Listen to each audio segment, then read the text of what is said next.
Hello dear friends, and welcome back to this next instalment of the Chronicles of the Age of Chivalry.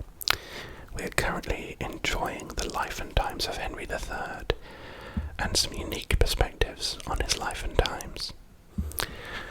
Let's begin this next part with priests and their concubines. Here is an Exeter puzzle jug showing bishops disporting themselves. Fascinating term, isn't it? So, the struggle to enforce celibacy on the English clergy that reached its height during Henry III's reign wasn't easily won, if it was ever won at all. I love that. The leery English clergy. So there'd been decrees against priestly marriage since the 5th century, but they'd largely ignored in Anglo-Saxon England, even after the Norman conquest. Parish priests' lives weren't really different from those of their farming parishioners. They had custody of the village bull, other uncastrated animals. They were recognised like other men. Gerald of Wales, writing in the early 13th century, assumed, with some disapproval, the village priests would be married, or at least keep a female hearth-mate who kindles his fire but puts out his virtue, filling his wretched house with babies, cradles, nurses, and midwives. These people do have such a wonderful way with words, don't they? He might have been thinking of native Wales, where married priests were the rule rather than the exception. But clerical marriages also died hard in remoter parts of England, producing dynasties that passed on a parish from priestly father to priestly son for generations, spurring popes and bishops into ever more frequent and thunderous denunciations of clerical liaisons. So by 1250 this is becoming quite rare. But the covert relationships, of course, are always going to take their place, aren't they? So they were often marriages in all but name and quite difficult to stamp out.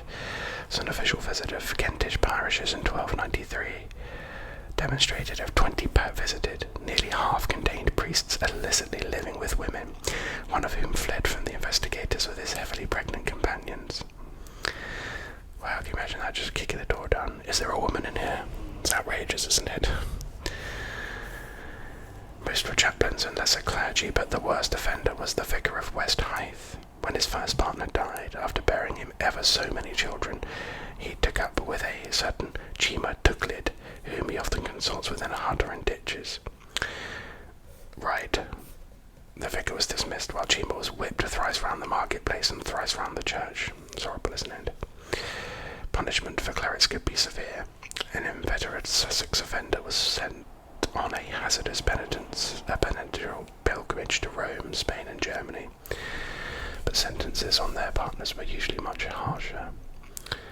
So a Worcestershire parson, for instance, got away with fasting and public confession, but his mistress suffered 18 public birchings. Inequality, even in punishment, is horrible, isn't it? So, according to a tale by the early 14th century poet Robert Manning, the consort of a priest was forbidden Christian burial, and her corpse was the devil's undoubted perquisite. Even when it was tied down by her dutiful sons, the fiend carried it off. The ceaseless opprobrium heaped on priests' concubines must have done as much as bishops' decrees to discourage unofficial unions, ensuring that, in Manning's words, shame it is everywhere to be called a priest's mare.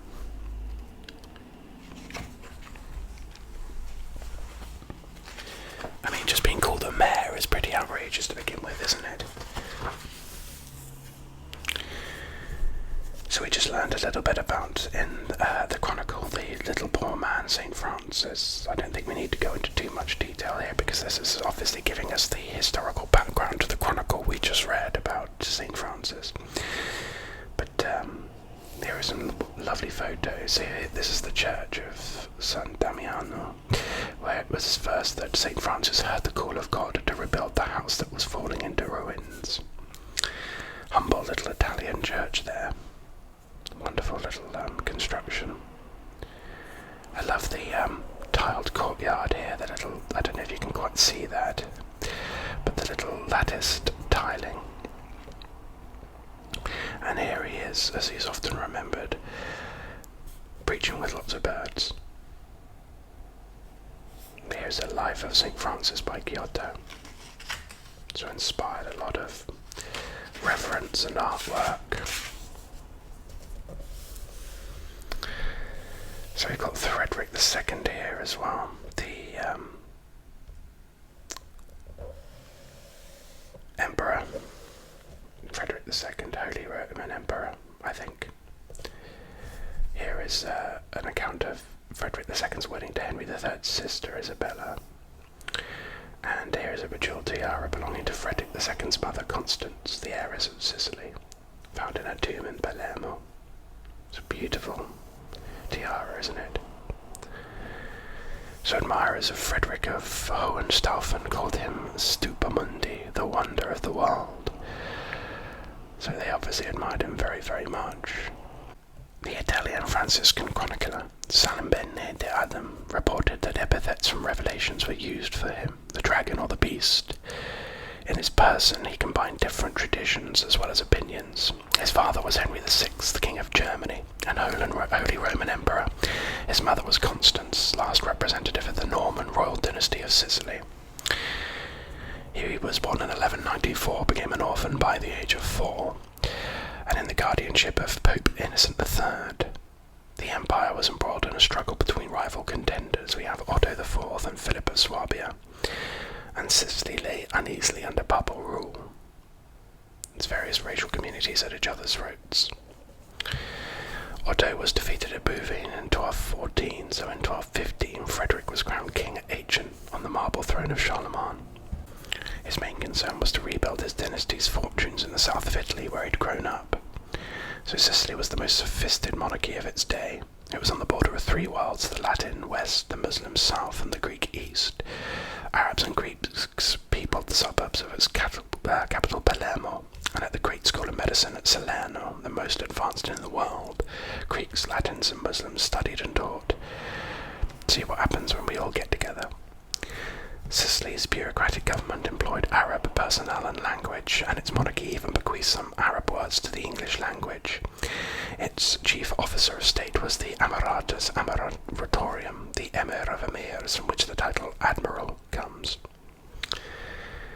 So in the Palace of Palermo, Frederick would sit enthroned in the manner of a Byzantine emperor or an Islamic caliph, below coffered ceilings of Arab inspiration and Byzantine mosaics of gold and precious stones.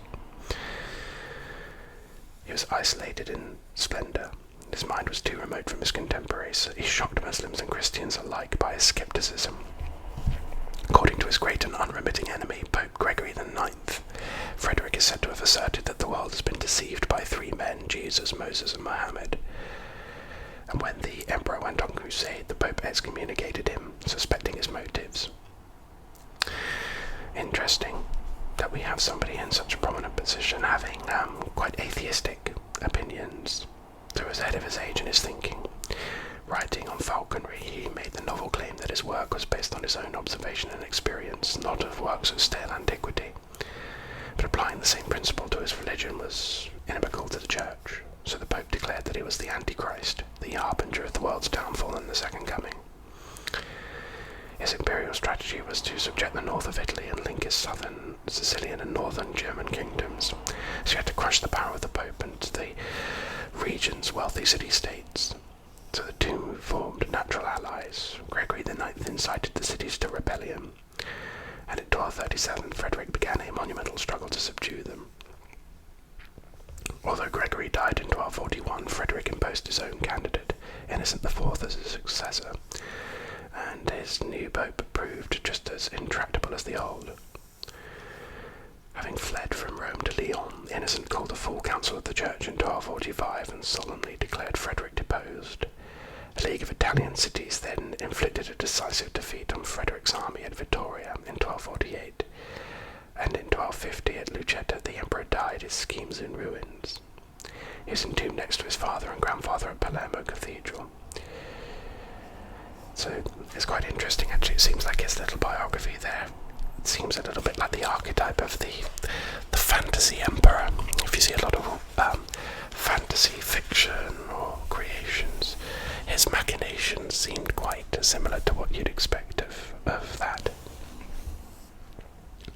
His richly ornamented statue of St. Peter in the full regalia of pontiff mean, that is one of the fanciest statues I think I have ever seen. Isn't it a shame that it's in black and white? Probably couldn't be in colour because it would have spent the entire budget, the book's budget, on colour printing. Look at its intricacy. Absolutely beautiful. And of course, to make things like this, you need money. So I suppose this comes onto the topic of taxation. So the Pope's absolute monarchy, or plenitude of power over every detail of ecclesiastical life, developed during the later 12th century, and it reached its zenith during the long reign of Henry III. So they weren't just spiritual leaders, they'd become the rulers and managers of a vast centralised church corporation, and they needed an ever-growing bureaucracy, the curia, or papal court. So to finance it, they needed new and lucrative sources of income, and their exploitation of these sources provoked some of the fiercest controversies of the Middle Ages. So the clergy, of course, was a rich source of revenue, and the burden of taxation fell particularly heavily on Henry III's clerical subjects. As King of England, Henry ruled a realm which King John had surrendered to Rome in 1213, and which was therefore technically the Pope's personal property. He also was grateful for papal support during his troubled minority, and so doubly disinclined to protect his clergy against papal exactions. The most direct was the papal income tax on churchmen's revenues. So it had been instituted in 1199 as a once-only emergency levy. As the 13th century progressed, this tax was demanded with increasing frequency, at increasing rates. So the fees exacted for confirming senior churchmen in their offices was equally onerous. An abbot of St. Albans had to pay the huge sum of £1,700 to the curia, including £800 for a private audience of the Pope. I mean, that is an insane amount of money. I think I read somewhere that the other day that £1,000 in the year 1910 would be worth just under £60,000 today. So £1,700 in the year 1199 must be, we're talking about equivalent millionaire or billionaire sums here, really, aren't we, to do all of this stuff.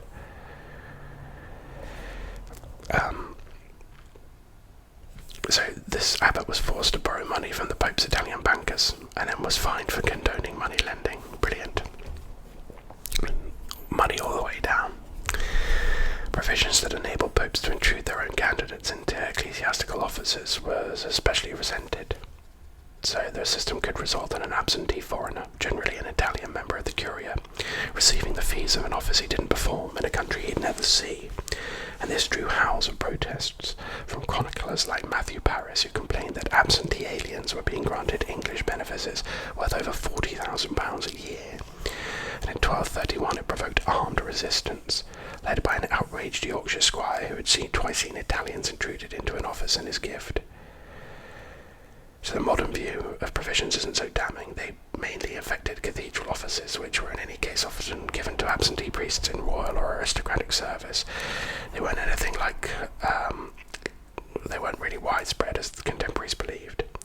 And many clerics who benefited from provisions were English. They're often deservingly learned scholars in need of support. Candidates bombarded the Pope with petitions, sometimes literally, as Clement VI complained when he was hit by petitions wrapped around stones. Wow. Here, Pope, read this.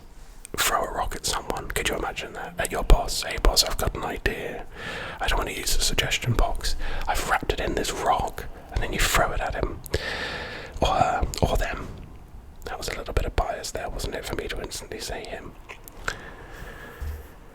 Nevertheless, the system undoubtedly brought the papacy into disrepute and offended nationalist susceptibilities, fueling the growing anti-papalism of the later Middle Ages.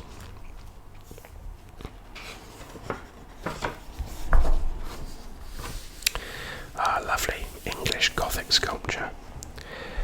Again, something that I'm a big fan of, as I mentioned earlier. This is the east front of Winchester Cathedral, seen from the town. Beautiful, isn't it? And look at this, Wells Cathedral. So the detail shows carvings of the apostles from the Old Testament. Absolutely gorgeous. Absolutely stunning. It's a shame that that bit's crumbled. I'm sure there'll be a restoration project. So this front is the quintessential English Gothic church facade. It's a vast screen across the front of the church, completely concealing the internal divisions. So there's no French emphasis on towers and portals, no rose window like you get there. Just a great wall of elegant niches and quatrefoils filled with figures. A coronation of the Virgin, surrounded by angels, surmounts the small main door. A last judgment, with figures emerging hesitantly from their tombs at the sound of the last trumpet, extends from the upper levels. And in between two tiers of saints, seated and standing, gaze down with monumental impassivity. So the quality of the carving courses slightly, especially in the upper reaches. But the finest sculpture in 13th century England is the headless but exquisite figure in the retrochoir of Winchester Cathedral, probably depicting the virtue fortitude before she was despoiled of the jewelled metal sword she had once carried. The softness of her modelling and the way she's caught in movement suggest that the sculptor knew classical models. She treads lightly in her long flowing gown that swirls around her feet with a softness which bears witness to the magnificent quality of early 13th century English woolen cloth, as well as the finesse of the sculptor. Here's a close-up of Wells. Look at that. Beautiful. Actually, I'm mistaken. I thought that this was a part of a cathedral that had fallen away that needed to be restored. It's absolutely incorrect. It was just a perspective tricking me. I thought that this was a continuation here because of what appeared behind it. That is actually what it's supposed to be. But yes, beautiful, isn't it? Absolutely stunning. I always wondered what these little notches were for, these little hubs, these little cubby. Would you put something in them? They're very, very high up. Did there used to be something in there and they've fallen down now? Stunning architecture though, isn't it? The intricacy. The fact that this is so high up and people would rarely see it in intimate detail, but it's so intricate. We have some more chronicles here. 1233, King Henry summoned all the earls and barons to a conference at Oxford on the 24th of June, but they didn't want to do his bidding, for when they heard that many who would prey upon the realm were landing, a few at a time with horses and arms, the magnates saw no hope for peace and let pass the day appointed for them to attend, announcing through solemn envoys that the king should rid himself of Peter de Roche, Bishop of Winchester, and the other Boydevins without delay. If not, they would, by common agreement of the whole realm, drive the king from the kingdom with his wicked counsellors and set about choosing a new king. And at this the king was thoroughly alarmed, and his whole court with him.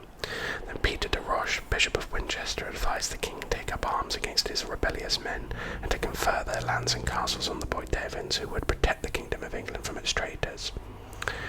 Henry demanded hostages from these powerful nobles of whom he was suspicious, sending them written commands that by the 1st of August they were to render him so many men of such a rank, through whom they would remove all suspicion of rebellion from his mind. Now Peter de Roche, Bishop of Winchester, wished to secure the death of his fallen rival Hubert de Burgh, who was held in chains at Devizes, by any means possible. So without mentioning Hubert, but lured by the opportunity the power would give him for murder, he asked the king most eagerly for custody of Devizes Castle. But Hubert, being warned of this by his friends at the royal court, expounded by 2 sergeants in the garrison at Devizes, men who had compassion for him in his misery, how they might save him from death. When they considered that the time was ripe at the first watch on the night of the 29th of September, when the castle guards were asleep, one of them kept a lookout while the other put the shackled Hubert on his shoulders, climbed from the tower with his guards, and carried him with due secrecy right through the castle. Coming to the main gate, the sergeant left for a little door, and with some difficulty crossed the huge moat. And when this sturdy traveller came to the parish church of the village, he did not put his burden down until happily he had reached the high altar. On awaking, the castellans failed to find Hubert de Burgh in his accustomed place, and they were extremely alarmed. They set out from the castle with lanterns, cudgels, and arms, roaming everywhere until they heard reports that Hubert was in the church, freed from his shackles. Whereupon they rushed in there, making a loud commotion, and found him before the altar bearing a crucifix in his hands. Viciously they snatched him, falling on him with fists and clubs alike, and they led him back to the castle, where they subjected him to more severe imprisonment than previously. But when these events reached the ears of Robert, Bishop of Salisbury, he came to the castle with all speed and commanded the violators of the church that Hubert should be returned to the sanctuary and left exactly as they'd found him. The Castellans, however, answered the bishop rudely, said they would rather see Hubert hanged than themselves, and when they refused to return him, the bishop excommunicated individually all who were holding Hubert, or who had laid violent hands upon him, or was in his power to do. Then, accompanied by Roger, Bishop of London, and some other bishops, the Bishop of Salisbury went to the king and brought a formal plea in the royal presence concerning the injuries done to Hubert. The bishops did not leave the king until he had guaranteed Hubert de Burgh's freedom. Thus, on the 18th of October, a reluctant though the king was, Hubert was sent back to the church. And in his anger, the king sent letters to the sheriff of the county, ordering him to besiege the church until Hubert died of starvation. But Hubert de Burgh, once Justiciar of England, was abducted from the church at Dundee by armed men, and once he had been dressed as befits a knight, he was escorted to Wales at daybreak, and on the 30th of October he joined the king's enemies. Quite a dramatic escape. Of course, the church is sanctuary. If you get to church, you are freed from the burden of consequence, I suppose. So here's William Dolores composing verse, and here is an illustration from the Roman de la Rose manuscript. So in 13th century England, a man was considered of little account unless he spoke French, the language of elegant conversation, and the ideal form to follow was the continental French spoken at court. The mass of the gentry could manage only Anglo-Norman, decided by one chronicler as the French of Marlborough, although their ambitions for self-improvement are reflected in the popularity of a rhyming French vocabulary book in the 1250s. Most people would have understood very little French or Latin, yet the English language had already absorbed many elements from the French.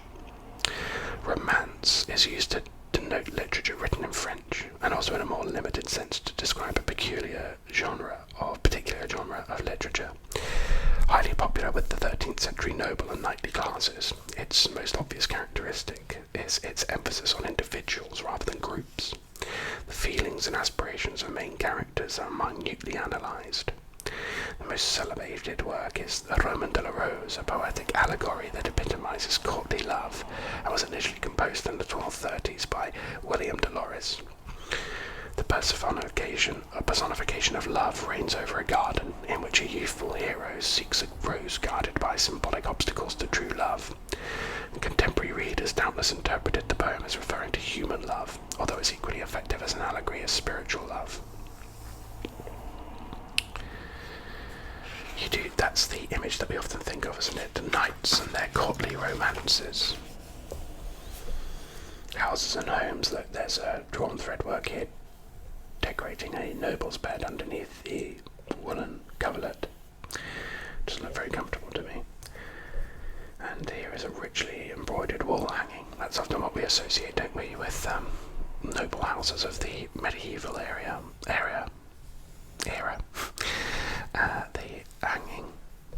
The wall hangings. So even grand 14th century homes were sparsely furnished by modern standards. People were coming to expect a high level of domestic comfort, though. Glass windows were an expensive luxury, but they were increasingly common by the end of the century. Wall hangings, carpets, other furnishings are frequently mentioned in household accounts. So social activity in the household was no longer centred on the great hall. The lord, his lady, and their family lived in the upstairs bedchamber, where they slept, received visitors, and took occasional meals. The hall was reserved for special festivities, and the tables were spread with linen damask tablecloths, and a cupboard was put up to one side, loaded with gold and silver plate. Some of this was functional, but its main purpose was to impress the host's wealth and status upon his guests. So on these occasions, the lord and his lady were seated on a dais or small platform at one end and the original high table, and everyone else sat on benches. Furniture was limited to beds, chairs or benches, which could be easily transported when their owners went on journeys, as was often the case with the royal and noble families. Tables were boards laid out on trestles. Even the cupboard was just another table with a cloth on it. So valuables such as spices, cloth, jewels, and plate were stored in wooden chests. They were kept in a room or a series of rooms known as the wardrobe. Its location within the building varied, reflecting the flexibility of medieval domestic architecture. The bed was the most single important furniture. I think we can agree with that to this very day. Beds are super important. So it was furnished with one dorsal and 3 side curtains, often richly decorated with embroidery in worsted wools on linen. They also had, they might have had a canopy. Curtains suspended by rings from poles and were taken down and folded up for travelling when their owner moved on. Only the platform or bedstead were provided by the host, and travellers also brought their own mattress and beddings. So actually, going on a trip or moving house must have been quite a military affair. A huge convoy of carriages and whatnot. Eleanor of Provence. Here they are, united on a boss in Bridlington Priory, as they were in their marriage. So Henry married Eleanor, second daughter of the Count of Provence, in 1236. The marriage was comparatively prestigious. The Count's eldest daughter was the wife of Louis IX of France. Henry doubtlessly hoped that this new connection with the King of France, his kinsman, would increase his continental influence. Fundamentally, though, Henry wanted to get married. He is in his late 20s, and his piety denied him the mistresses employed by his Plantagenet predecessors. So in secret instructions to his ambassadors, Henry said that he would take Eleanor without a dower, as indeed he did. He rushed to meet his bride at Canterbury, married her there before taking her to Westminster for her coronation. Like Married at First Sight, 1200s edition. Eleanor proved to be all Henry hoped for, no more than 13 or 14 when he married her, which I still struggle to wrap my head around. She was malleable and probably as naive as himself. He taught her about St. Edward the Confessor, rebuilt his palaces to provide her with chambers and chapels, gave her expensive presents. In 1238, an assassin got into Henry's bedroom at Woodstock only to find it empty. The king was sleeping with the Queen in her chamber, behaviour which was almost unheard of at the time. Next year, a son and heir, Edward, was born. Another son and 3 daughters followed. It's quite sweet, though. There's no physical description of Eleanor, apart from conventional praise of her beauty, but since her son was over 6 feet tall, it's conceivable that she grew to be a good deal taller than her husband. Certainly, through no breath of scandal ever touched their marriage, she eventually developed a far stronger and more determined personality than Henry. Eleanor and her relations played a major role in Plantagenet politics. 2 other uncles, members of the great princely house of Savoy, were brought to England by Henry, and in 1240 Peter of Savoy was granted the honour of Richmond. A year later, his brother Boniface became Archbishop of Canterbury, and as a result, Henry became caught up in the network of Savoyard diplomacy and ambition which stretched across much of Europe. In 1254, encouraged by the Savoyards, he accepted the Pope's offer of the throne of Sicily for his second son Edmund. Since the offer had to be paid for and Sicily taken from its sovereign house and rulers, the enterprise was far beyond Henry's resources. So in England, Peter and Boniface were accepted more easily than a second group of foreign relatives, the Lusignans. These were the king's half-brothers, the children of the second marriage of his mother Isabella of Angoulême to the great Poitevin Prince Hugh, Lord of Lusignan and the Count of La Marche. Henry made one of them, William de Valence, Earl of Pembroke, in 1247, and another, Aymer, became Bishop-elect of Winchester. Now at the same time, Henry ensured that native barons, the sons of the Earls of Gloucester and Derby, the young Earls of Surrey and Devon, married into the Savoyard and Lusignan families. His aim was to bring his native barons into a harmonious family circle at court. Just as in the new choir of Westminster Abbey, he set up the shields of the great English families alongside those of himself, and St. Edward the Confessor, his much revered if distant relative. However, he lacked the skill to succeed in this aim, and there were deep and damaging divisions between the 2 elements in his court.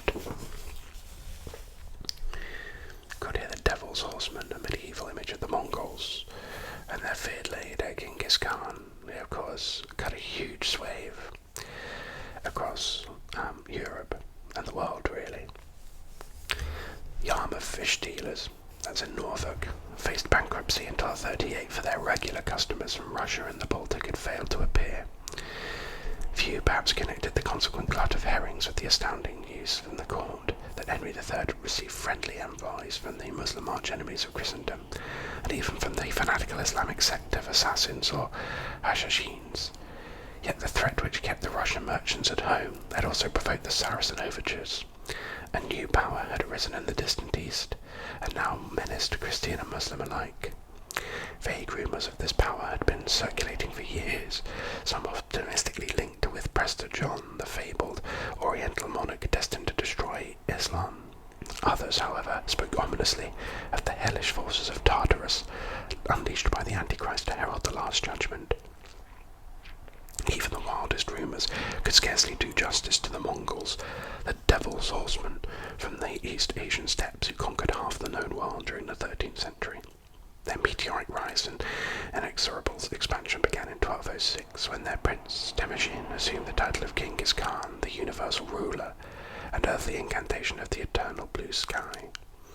Having overcome clan rivals and swallowed up the neighbouring nomadic tribes, he created the most devastating military force of medieval times, unrivalled for its mobility, discipline and firepower. We've talked a lot about them in previous series. Of course, you can't really go through any historical account of the planet without touching on the Mongols at any point. I do find it fascinating if they'd reached all the way into England, just the clash of culture, just how massively different the concepts of religion and everything would have been. So it all ties world history together, doesn't it, when you consider the fact that Henry III, the first of the Plantagenet line, or not the first of the Plantagenet line, but the continuer of the Plantagenet line, was around the time of Genghis Khan, when you start placing all these events together. Here's the upper channel of the Sainte Chapelle, reserved for the royal family. In the lower chapel stood the rest of the household. Look at that, absolutely stunning. Just imagine standing there, just absolutely breathtaking. So this is the Rayonnant style. So it was clear that the vast high Gothic cathedrals of northern France were too big for their own good. Beauvais, the largest of them all, took nearly 60 years to build and then all but fell down in 1284. So as if in reaction, a new architecture, smaller, often intimate in scale, and elegant and rich in detail, emerged in the Paris of Blanche of Castile and the young St. Louis. So the first building in this style, the name deriving from the rose windows, which the Rayonnant style, the rose windows, which are a characteristic detail, was the Abbey Church of Saint Denis. Ironically, it largely replaced Abbot Suger's famous church, with 100 years later seen the birth of Gothic. The use of bar tracery, another typical feature, was derived from Rheims, but above all, the extent of the windows at Saint Denis was new. The entire upper wall is a sheet of glass, held together by elegant and increasingly complex web of stone tracery, like this. So, King Louis IX acquired a relic of the crown of thorns from the bankrupt King Baldwin of Jerusalem, to which he added in 1241 part of the true cross and other relics, some of dubious authenticity. To house this precious collection, he built the Sainte Chapelle, a lavish new chapel, in his Paris palace. So there's two distinct levels. The main chapel above, there's like a giant golden enamel reliquary turned outside in, low arcaded side walls.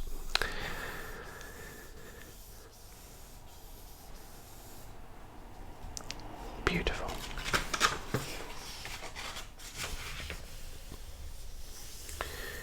Here's a tribunal of the Dominican Inquisition interrogating heretics. No defense witnesses were allowed. Doesn't seem fair, does it? So, Saint Dominic, the founder of the order which was to become the medieval church's most effective weapon against heresy, was born in Castile in about 1172. As a churchman from an early age, his life was one of conventional and undramatic, if austere piety, marked from the outset by a burning desire to convert unbelievers by effective preaching.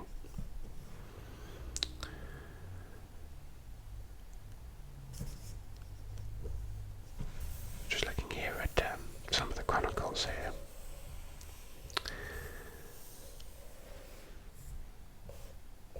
In 1246, 1226, in the course of this year, a monstrous and unheard-of sexual deviation occurred in the Diocese of Lincoln, to the amazement of all. A good-looking noblewoman of free birth, the wife of a rich man and a mother, impregnated another woman of similar background, and in some weird and wonderful way became a father.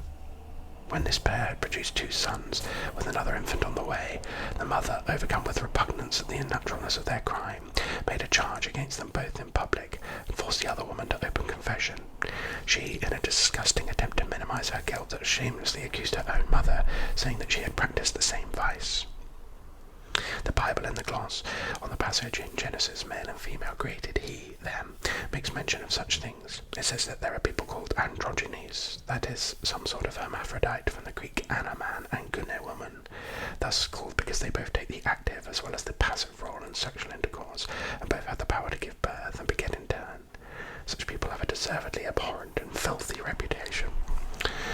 Wow, there's a lot of tea being spilled in this venomous chronicle here. So we're back to St. Dominic here and his mission against the heretics. Dominic had therefore decided to adopt a life of even greater simplicity than Catholic missionaries who had little headways against them. He founded his order of friars preachers, and although the followers of both Francis and Dominic were vowed to evangelical poverty, the Dominicans differed considerably from the Franciscans, reflecting the contrast between Dominic, the intellectual organizer and unrelenting fighter against heresy, and the inspired romantic Francis, who taught by Christ-like example. Commonly nicknamed Dominicanes, or watchdogs of God, the Dominicans became the shock troops of the attack on dissent and the instruments of the notorious Inquisition. This was established in 1233, 12 years after Dominic's death. The savage and sordid Albigensian Crusade, which land-grabbing North Frenchmen exultingly and indiscriminately massacred Cathars and Southern Catholics, crying out that God would know his own, had failed to rid the Languedoc of heresy. Employing methods later favoured by totalitarian secret police, Dominican friars rigorously interrogated anyone suspected of even the slightest connection with heretics, forcing children to testify against parents and wives against husbands. Failure to cooperate was itself evidence of guilt. Unrepentant or relapsed heretics were burned alive without the mercy of strangling at the stake. While penitents were often imprisoned for life, their property were confiscated and their houses turned into dung heaps. The bodies of those retrospectively convicted after death were dug up and burned. So effective did such terror tactics prove that heresy rapidly declined in the Languedoc. Terrifying, isn't it? It's just a time where anyone could be accused of anything if you fall out of favour of these people. So this would seem like there is some inquisition going on here with the Dominicans.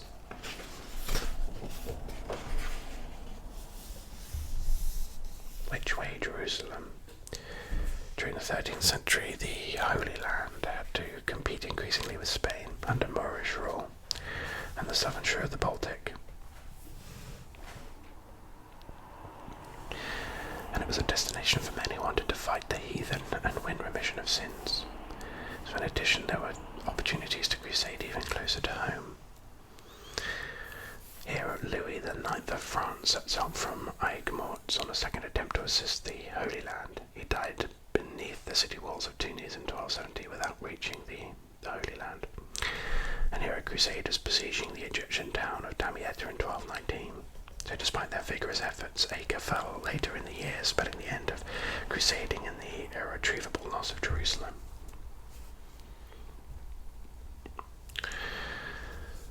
So the first that was closest was the Albigensian Crusade, the war against the Cathar heresy in southern France, where an alternative non-Christian church flourished with the tacit approval of the nobles of the Languedoc. It began in 1209, and for 20 years the nobles of northern France waged a brutal war against their southern compatriots, which rapidly degenerated into a scramble for land. The ultimate perversion of the crusading ideal followed in 1228, when spiritual rewards were offered to men who fought against secular enemies of the papacy. And nevertheless, west. Despite these diversions, the kings and princes of France, Germany and England continued to support the embattled outposts in Palestine. Control of Egypt's wealth was vital to success in the Holy Land, a fact that had been recognised since the 1160s. And in the 13th century, the linchpin of crusading strategy was the maxim that the keys of Jerusalem are to be found in Cairo. The strategic port of Damietta was taken in 1219 during the Fifth Crusade, but the Crusaders' advance up the Nile was brought to a halt at Mansoura, the Arabic for victorious. 2 years later, in 1228, the excommunicated Frederick II led the atypical Sixth Crusade into Palestine, where on an entirely peaceful visit he regained Jerusalem by negotiation. The pen is mightier than the sword, some would say. Louis IX of France undertook the seventh, and it was his first. The campaign in Egypt turned into a disaster when his army, having forced its way to Mansoura, had to capitulate in 1250. Although his crusade failed, he was imprisoned for several months. St. Louis became the most prestigious king in Europe, in part a mark of the hold crusading still had over men. And in the 1260s, the Mamelukes, Egypt's ruling warrior class, mounted a new offensive against the ailing and divided Crusader states in Palestine. Louis set out again, but died in 1270 beneath the walls of Tunis in North Africa, without ever reaching the Holy Land. Prince Edward, heir to the English throne, sailed on to Acre, where he achieved little of note. He was on his way home in Sicily when he learned of Henry III's death. So enthusiasm for the Crusades was waning, and the end came in 1291 when Acre fell to the Mamelukes of Egypt, but Jerusalem remained in Muslim hands until 1917. We have an account here of Venice. Here's the Doge's Palace, or Palazzo Ducal, centre of government for the Venetian Republic and residence of its elected leader. It's clearly absorbing Gothic, Islamic and Byzantine styles, reflecting Venice's wide-ranging eastern trading empire and the wealth this brought to the city. And here's the Pala d'Oro, relatable in St. Mark's Basilica. It was created in Constantinople in 976 and brought to Venice in 1105. Absolutely stunning, isn't it? So during the 13th and 14th centuries, two great maritime republics, Venice and Genoa, were battling for control of the Mediterranean. Big locations that served as inspiration for a lot of Shakespeare's writings, probably for this very reason. Pisa, once a potential rival, had been crushed between Genoa and the rising rival power of Florence. And eventually in 1380, Venice defeated the Genoese at Chioggia and emerged into the Renaissance as the undisputed queen of the Mediterranean. Floating loose in marshy swamps with close, if not necessarily friendly, links with Constantinople, Venice was almost an outpost of the East and an emporium where merchants from the chilly northwest of Europe could purchase Eastern exotica, silks and spices. Artistically too, Venice looked to the east, principally to Byzantium. St. Mark's Basilica is largely 11th century, but the mosaics glimmering in its many domes are the work of 13th century Byzantine artists. Greek goldsmiths used the old-fashioned cloisonne technique to produce enamels, creating glorious colours, limpid yet saturated. The enamels are held by strips of gold welded onto the gold base panel, and the patterns are stiff and hieratic. Only Greek artists were using this technique at the time. In Western Europe it had been superseded by Chamblev, where the enamelled hollows were carved out of the base panel rather like engraving, which allowed the artist to draw with great freedom and subtlety. So this tended to be at the expense though of jewelled brilliance of colour.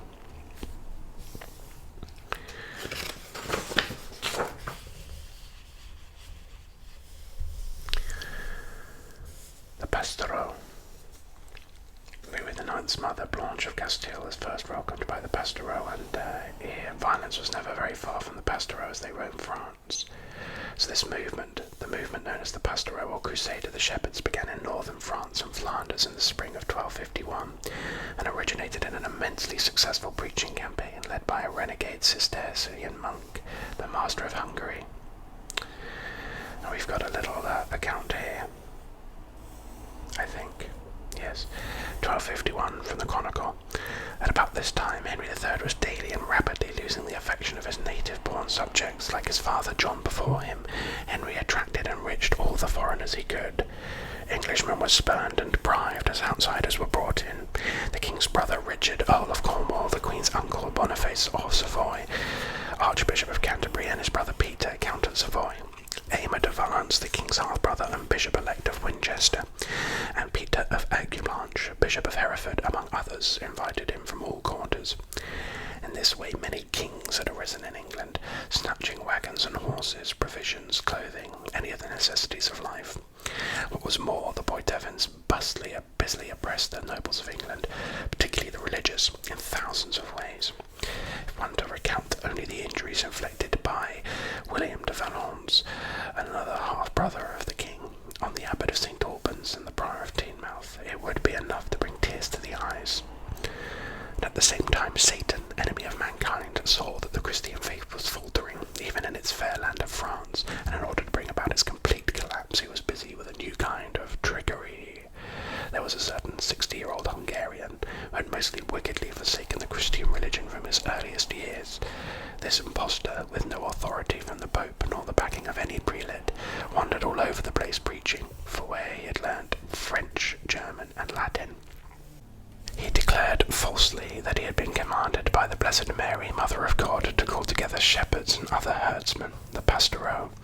It had been granted from on high, he said, that they, in their humble simplicity, should rescue the Holy Land and all its slaves from the power of the infidel, for the military arrogance of the French was not pleasing to God. The eloquence of the Hungarian carried conviction, as did his pretence that his clasped hands could not be forced apart. For between them, he lied, he held the Virgin's charter and commission. Some herdsmen, attracted by his words, left their flocks, cattle, and stud farms, and without a word to their masters or parents, with no thought for what they were going to live on, followed in his footsteps. Thieves, exiles, fugitives, excommunicated men, and all those commonly called the ribauds in France, now flocked to join them. They carried swords and axes, javelins, daggers, and knives. Sometimes in their frenzy they even indulged in forbidden sexual practices. So the subtext here of this chronicler is this is an individual who's going to create instability in the world order, basically. That the aristocracy or nobility or machinations of the military or the governance are being threatened by those who've been subjugated by it. So they marched to Paris. They were received by the aged Queen Blanche of Castile, who was acting as a regent on her son's behalf. She welcomed their apparent humility and devotion to their king's crusade, and gave them her blessing. In time, however, the crowd got out of hand, because there wasn't enough food to feed them. The master of Hungary turned out to be a demagogue who preached violent sermons against the church and against the French nobility, who he said had betrayed the king's crusade. He described friars as vagabonds and hypocrites, and Cistercian monks as greedy and money-grabbing, while reserving his strongest condemnations for the papacy and cardinals. They then marched to Orleans. Clergy who dared to oppose them were killed, and the city was sacked. The citizens, initially sympathetic, cowered behind their doors as the mob went on the rampage. Another group went to Rouen, where Jews were slaughtered and the clergy attacked. At Bourges, where there was also disorder, the master of Hungary and other leaders were captured by royal officials acting on Queen Blanche's orders and hanged. The pastoreaux rapidly dispersed, although bandits wandered to various regions of France. A group reached Bordeaux, for example, where Simon de Montfort stopped and killed them. A few survivors of this confused, desperate and bloody movement sailed to the Holy Land to join Louis's army. Okay, well maybe then actually there is some... I should not jump to conclusions before reading more of the account, shouldn't I? Seems that this chronicler is completely vindicated in their apprehensions about this violent group. Although they terrified and amazed their contemporaries, they represented a fairly common phenomenon in medieval society.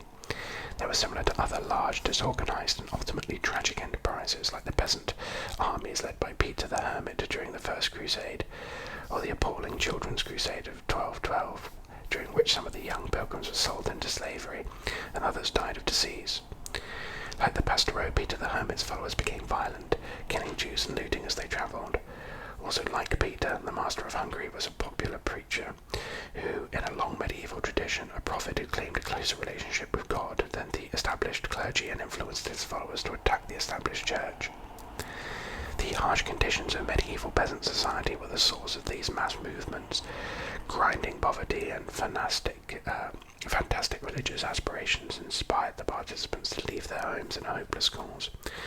Criminal and antisocial elements joined them, and all ended in an orgy of violence, destruction, and despair.